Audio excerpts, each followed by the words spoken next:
Good morning, everyone. Welcome from St Jude Children's Research Hospital for our second installment of the St Jude Talent Talks. I am joined today by two wonderful employees of St Jude, and we're going to go ahead and get started. I know there's going to be a few people logging in, so we're going to start with introductions, and then we'll get into the meat of our conversation. So first and foremost, tell me who you are and a little about what you do here at St Jude. So my name is Ginas Motivation. I'm a genetic counselor here at St Jude and primarily do clinical work, but also do some research and outreach opportunities as well. Great. Yep, and I'm Kim Nichols. I'm a pediatric oncologist.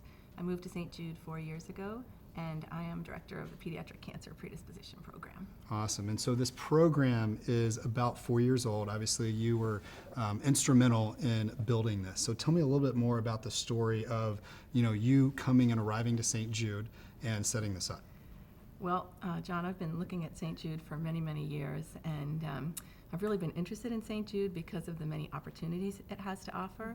And I was very excited about the opportunity to set up a cancer predisposition program because I felt that there were many unique features of St. Jude. First, I knew that by coming here I could set up a world-class cancer predisposition program where we, have the opportunity to see not just those few patients that get referred to us, but every single pediatric oncology patient at St. Jude. Also, leveraging the strengths that St. Jude has in research, coming to St. Jude provided me the opportunity to set up a cutting-edge research program focused on better understanding hereditary predisposition to cancer and its impact on children and their families. Great. So I know there's some students in the crowd today. Can you speak to them? They're studying this right now. Why is this an attractive program for them to look at for, a future career perhaps? Well, this is a fantastic program. First and foremost, we have a wonderful team that I work with, and I'd love to tell you a little bit about our team. So I'm here accompanied by another faculty member, Dr. Shimen Kesserwan. She's a trained clinical geneticist as well as a pediatric hematologist oncologist. And I will say there's not too many pediatric cancer predisposition programs that have geneticists as a member of the team. We also have a wonderful genetics nurse practitioner, 5 genetic counselors, which is phenomenal, and a nurse who is our clinic coordinator. In addition to the clinical team, we have a wonderful research team. So this team is comprised of clinical research assistants, we have a research study nurse, and we have a database specialist. So I think one of the things that's really special about our program for students and other members of the team is that we have a very full-fledged, rich team to see patients, provide clinical care, and to carry out excellent research projects. And as you were building this program from the ground up, what were some of the key components that you made sure to build in to position it for success? Well, I think it was really important that we had the infrastructure and the resources to make this team what it is today, and hopefully to make it even bigger and better in the future. And by that I mean physical resources. So we have a dedicated clinic space, right, where we have our own exam rooms and conference rooms. So we have a quiet, safe space to see our patients. We're not necessarily doing our consults, on the wards all the time where there's a lot of activity going on. Obviously, I was very fortunate in that I was provided with the manpower to, carry out the services that we hope to do, and, financial resources, which allows us to provide the best care for the patients and to carry out our research. Absolutely. And so, Gina, tell me your story of coming to St. Jude and also what interested you in a genetic counseling career. So I'm a native Memphian, and before I came to St. Jude about 3.5 years ago, I was working as a genetic counselor in Memphis doing adult oncology. And what attracted me to the job was I saw that Dr. Nichols was building her team here at St. Jude, and at my point in my career, I was looking for something different. I was looking to expand my skill set and stretch myself a little bit, and the opportunity at St. Jude for not only working with the families in the clinic, but also the different research opportunities that were available were appealing. And how I got interested in genetic counseling in general was in high school. In my high school biology class, we were learning about genetics, and I thought it was fascinating. I couldn't learn enough about genetics. And when I learned that there were careers that were tied to that in healthcare and started doing some more research on that and saw genetic counseling, thought it was a good fit. Shadowed genetic counselors in my community, fell in love with the job even more, and it just took off from there. Wow. And so I'm sure you could have worked anywhere. Obviously, growing up in Memphis, knowing about St. Jude, Yes. One of the prized institutions in our community. Why are you still at St. Jude? What drives you to stay here and to continue to contribute each and every day? So growing up in Memphis, I heard about St. Jude. I knew about the work that they did. I knew about all of the great things that are available here, but I didn't understand everything that St. Jude does for the families until I came to work here. All of the care is obviously paid for, but other things like the transportation to and from Memphis, transportation while they're here in Memphis, food allowances, things like that. It's really, St. Jude considers the whole package and the whole family when a patient comes here for care. And so what keeps me here, I suppose, is just the opportunity to work at a great institution that considers every aspect of the family and the patient when they're caring for them. Great. Yeah, and can I chime in? Please do. Yes. Yeah, and let's make sure to speak up a little bit. There's some people that can't hear us as well. Oh, okay, sure. I think, coming from two other, large academic institutions, the one thing that I really think is different here is just the attitude of the people that work here, right? Everyone here is really on a mission to try to do their absolute best to take care of, children with cancer and other, catastrophic diseases, and that includes hematologic disorders too.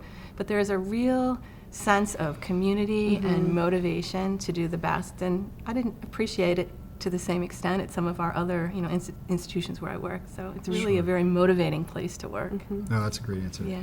I want to get into our topic today, which is, let's discuss, how does St. Jude remove barriers to provide those, quality genetic services to our patients and families. So, Gina, if you'll start, tell me, what does that mean when I ask you that question, and how do you do that in your role? Well, at jobs that I have worked previously, a lot of my time and effort and mental energy was spent trying to consider the financial aspect of testing. So, for example, I would spend time on hold with insurance companies to try to get things covered for the patients, write letters of medical necessity. I would, like when claims were denied, I would try to fight those. And unfortunately, sometimes my patients weren't able to get the testing that I think that they needed because of financial constraints.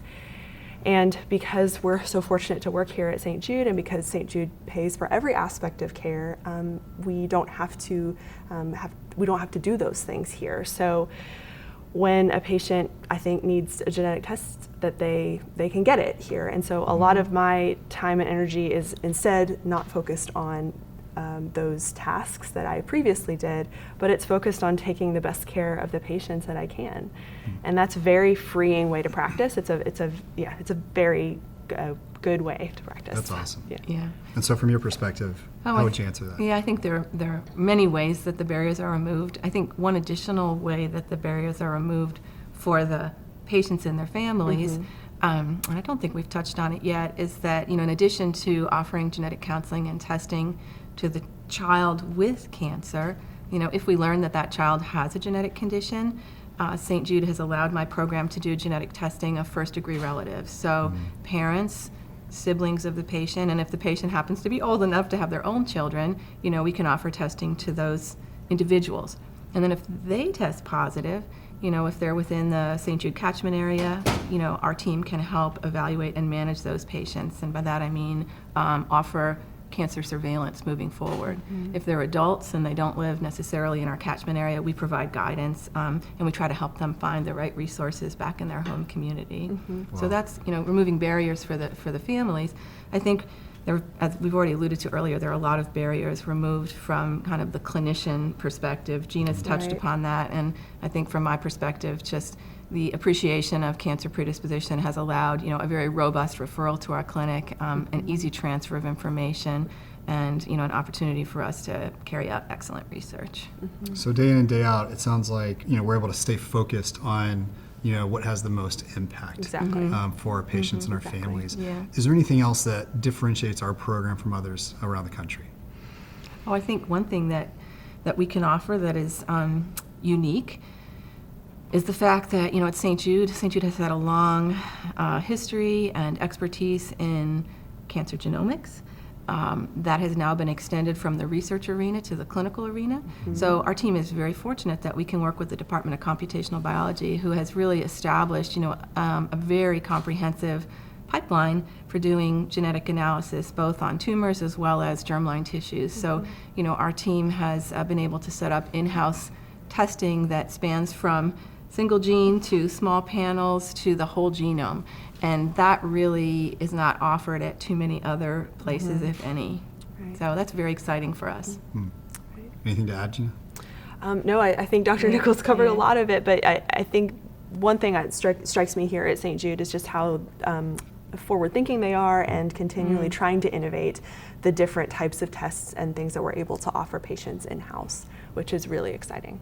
And so walk me through from a layperson's perspective, we're doing these genetic tests, how does that go through the research cycle and then, make it to the clinic?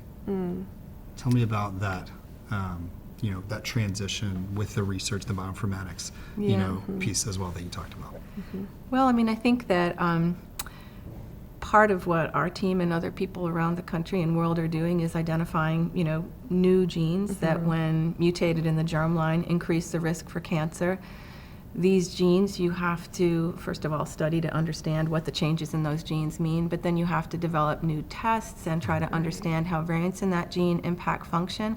That involves a lot of work, both by biologists and computational researchers. And the groups here have the opportunity to develop the knowledge base that's needed then to develop the clinical test and to interpret the results. So, it's a complex process, but I hope I've explained it. Right. No, that was perfect. No, that was perfect. And so, Dr. Nichols, you're still building your team here at St. Jude. Tell me about this current genetic counselor opening that you have, and what type of person are you looking for to fill this role? Yeah. Well, we're very excited to have the opportunity to recruit another counselor, and I will say that the ideal candidate should obviously enjoy working with children and their families and be interested in the genetics of childhood cancer. The position is a position that will combine clinical responsibilities with opportunities to participate in other activities such as research, educational initiatives, working on various committees like the Ethics Committee or the IRB, Institutional Review Board. And I think, for me, when I have a new candidate that comes on board, I like to speak with them to find out what are their interests, what are their strengths, and then together we try to tailor the position so that it best meets their needs and interests. And so one of the things that you mentioned is paired with what you said earlier, Gina, and that you get to do some community outreach. Yes. So tell me a little bit more about what that means in your role. Well, for me personally, it involves things like this, like the talent talk, and making sure that our team's mission and the larger mission of St. Jude is known and understood to the public. I also work with our St. Jude affiliate program. So there are several affiliate programs, mostly in the Southeast and in the Midwest. And some of those hospitals have access to genetic services, but some of them don't. And so in the past couple of years, I've tried to assess the needs of those clinicians and hopefully provide some resources so that they can provide better care to the patients if that's needed in their area. Another area that was very exciting that we got to do this summer was the Lee Framini Family Conference, and I'm sure Dr. Nichols has more things to share about that because that was very exciting. Yeah, go ahead, because that's going to lead right into my next question. About I want to hear what is your most memorable moment or thing that you've done here at St. Jude. Yeah. Oh well, Gina's absolutely right. I think one of the most memorable experiences I had, was this past June that we had our first family conference focused on cancer predisposition. And so for this conference, we brought in about 100 individuals from 25 families. These families had a condition known as Lee Framini syndrome, which is a relatively rare cancer predisposition syndrome. And the focus of this conference really was to allow these families to meet with some experts in the field. So we brought in a couple experts, one from Germany, one from Utah, so they could hear about the latest advances. And then these families could also, have the opportunity to connect with one another. And to me, it was amazing to see many of these families had never met another family with Lee Framini syndrome. And, Gina will agree that, over the course of the weekend when we held this conference, you could see families forming very strong bonds with one another and actually with the staff who were in attendance. And, it is my hope that those bonds will, be kept strong moving forward. But it was such a great opportunity. It's giving me goosebumps. But it's giving me great, it was a great experience, and based on that, we're hoping to hold follow-up conferences, either each year or every other year, focused on, different genetic predisposition syndromes. But it was really a wonderful Wow, experience. that's fantastic. Yeah. It was. So Gina, what is your most memorable moment or experience here at St. Jude? There have been a lot. One that sticks out in my mind is one of the very first families that I saw here in which a cancer predisposition syndrome was identified.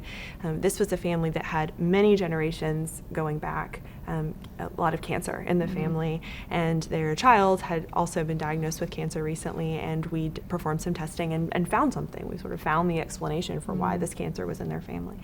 And the mom was so relieved, I think is the right word, to learn this information, because she told me, we've known forever that there's something in our family, we just didn't know what it was, and now we have a name, now we have something we can research, we can share it with our other family members, we have something to test other people for in our family to learn whether or not they're at risk.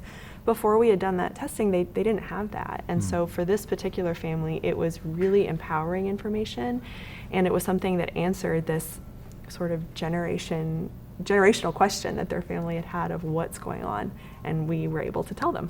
Wow, Yeah. that's awesome. So we've talked a lot about the program, obviously learned about each of your roles here at St. Jude. I want to offer those attending to ask some questions of either Dr. Nichols or Gina. I have my chat pulled up from our Zoom webinar here and would love to take those questions now. So as they come in, we'll just wait and then we'll address them. And as at the moment, nobody has one. So I'll give you guys just a minute or two to come up with one, and I may have one in the meantime. So I do see one. Thank you, Hadir. Is there a chance for pre-med majors to participate in this type of program, I think is what you're asking? Is there a way to either have, I guess, an internship or shadowing? How would he or she work his way into, being able to see what we're doing here at St. Jude? Yeah. Do you? Sure, yeah, I can answer that. So we do have shadowing opportunities here at St. Jude. So if the person is interested in genetic counseling specifically, or in learning about cancer predisposition, we are able to allow student shadowers to come. There is some paperwork and things to fill out, but they can shadow, I believe it's up to 3 days, 3 full days in our clinic. And shadowing involves following a genetic counselor or the clinicians in clinic to see exactly what the conversations are like with our families. Yeah, and there may be opportunities for more involved internships. We would have to look into those, but there can be opportunities to do student internships either with our clinic or in one of the research programs here. Great. So they could contact Gina or myself, and we could look into it. Right. Great. All right, Tanisha is asking, will genetic testing be open to the general public, specifically for adults before attempting to become patients? Well, that's a really good question. It's that could be a whole talk in itself. There have been a lot of initiatives, I think, to make genetic counseling more accessible to the general public, and some of those are, in some of those ways, are that labs have been lowering the cost of testing, so some making it more accessible that way. I'm definitely not an expert in this area, but I believe that the NIH and some other national organizations have some research that involves adults participating and providing their genetic information so that it can be studied long term. Again, I'm not an expert in those, but I know there are opportunities there. And a lot of people have questions about, who should get genetic testing and who maybe doesn't need it. And I think the answer to that question shifts depending on who you ask and the current climate and availability and things like that. But for our clinic, we generally do testing on people who have had cancer before or who have a very compelling family history of cancer. So generally, if somebody is in the general population and doesn't have cancer themselves or doesn't have a striking family history, typically we don't do testing, but stay tuned, that might change in the future. Exactly. Cool. Right. Anything, Dad? No, I agree with what Gina said. It's an evolving field. Right. I think the costs are coming down, and I think the acceptance of genetic testing is becoming greater. I mean, I've been doing this for a long time, and I remember when I started 20 years ago, no one was really willing to do genetic testing because we didn't really know what to do with the results, but a lot has changed over 20 years. So I think things will further evolve, and this will be a more common practice. So how is big data affecting or changing the genetic research industry?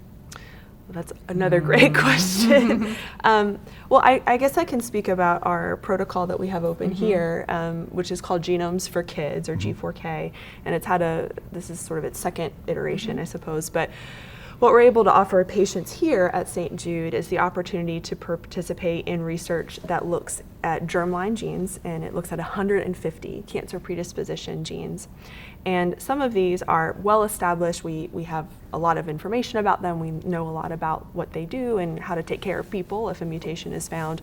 But other genes are maybe more recently discovered. We're still learning about what they do and the cancer risks involved.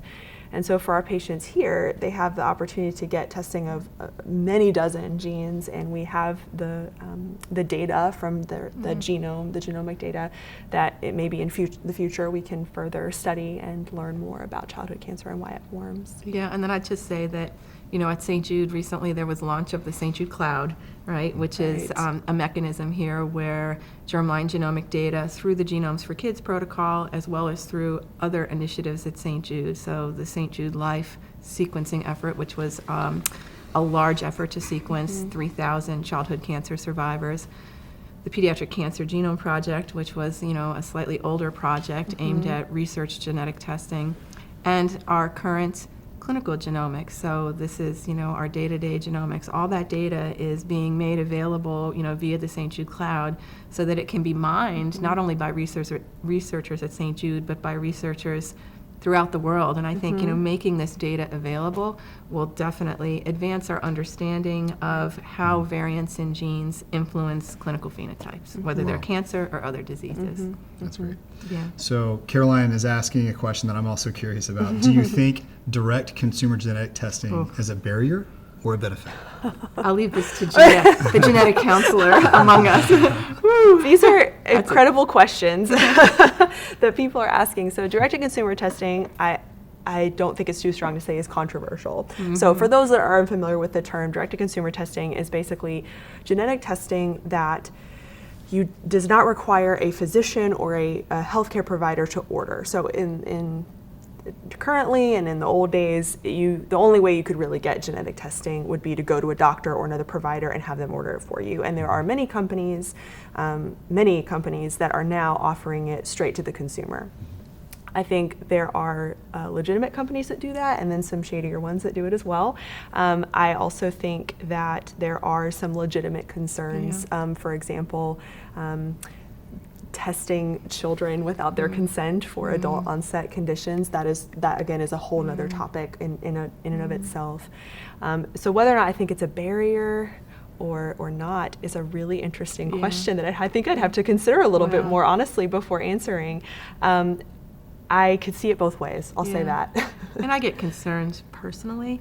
I think genetics is complicated, and I think many members of the lay public don't really understand genetics, and my biggest concern is that if a test were performed, there might not be a full understanding of what the result meant or what to do with the result. And I feel that it's very difficult for an individual to best capitalize on genetic test results without the help of a provider, whether it's a genetic counselor or a physician. So I have my concerns. So Olivia is asking, what barriers for genetic testing were at St. Jude before this division or your team was built? And then how has the establishment of the department changed the types of barriers? Yeah, well, I think at St. Jude, there really, I hate to say it, but there was not a real concerted effort to offer germline genetic testing prior to my arrival. I will qualify that by saying there was, a genetic counselor here who was part-time. When I arrived, another counselor had come. But those counselors were somewhat, loosely supervised, and it wasn't necessarily a standardized effort. So, there was some testing that was made available, but not to the extent that it is now. Right. I'm sorry, I forgot the second half of your question. How has the establishment of the department changed the types of barriers? Oh, well, and I just think that now, honestly, I'm hopeful that there really are very few, if any, barriers. I mean, our team is willing to see any of the patients Any at St. patient. Jude, you know, barring our schedules being full. Right, right. And we're very willing to educate providers here about the pros and cons of what we offer. And actually, we're very willing to help with the follow-through in terms of the implications of the results and Right. managing the surveillance. So my hope is that the barriers have been reduced or eliminated. Right. But I think we're in a very different place now. Oh, that's fantastic. So we are coming up on the end of our talent talk here. I want to make sure we get out on time, but it's an important day at St. Jude. It's Halloween. Happy Yes. Halloween, everybody. Yeah.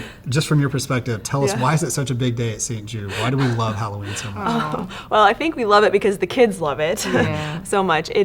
I consider it sort of a national holiday here because a lot of the kids dress up, and they actually have a little route throughout the hospital that they go and get candy from the different clinics and providers. Another thing that I love that they do here is for the kids who are inpatient, who are not able or not well enough to go and trick or treat, they do reverse trick or treating, where a group of staff will go from room to room and give them candy, which I think is lovely. So everybody gets to participate. But it's a fun time to sort of dress up and be a little silly, and people get really creative with their costumes, and of course all the candy. Yes, Yeah. lots of candy. I've never seen anything like it, you know. But I mean, I just think about these kids and these families, and it's a chance for them to just relax, put Right. it behind them, and have a good day. Right. And bring the siblings, And the too. kids get a lot of candy. Yeah. Right. They have a great time. No, that is fantastic. Well, Yeah. I want to tell everybody thank you so much for joining us today. If you asked a question that we didn't get to, we will follow up after the webinar is over, and we look forward to connecting further. We will be at the National Society of Genetic Counselors meeting in Atlanta in a couple of weeks. Great. We'll have a booth there, and you'll get a chance to meet myself and one of our other genetic counselors and ask any questions that you have about the open position. And we're really excited to be there and get to talk to people. Yeah. Awesome. And if anyone's interested in the position, I'm not sure if you provided the link, but please feel free to apply. We're happy to consider you. Absolutely. Yeah. Thank you guys so much, and happy Halloween.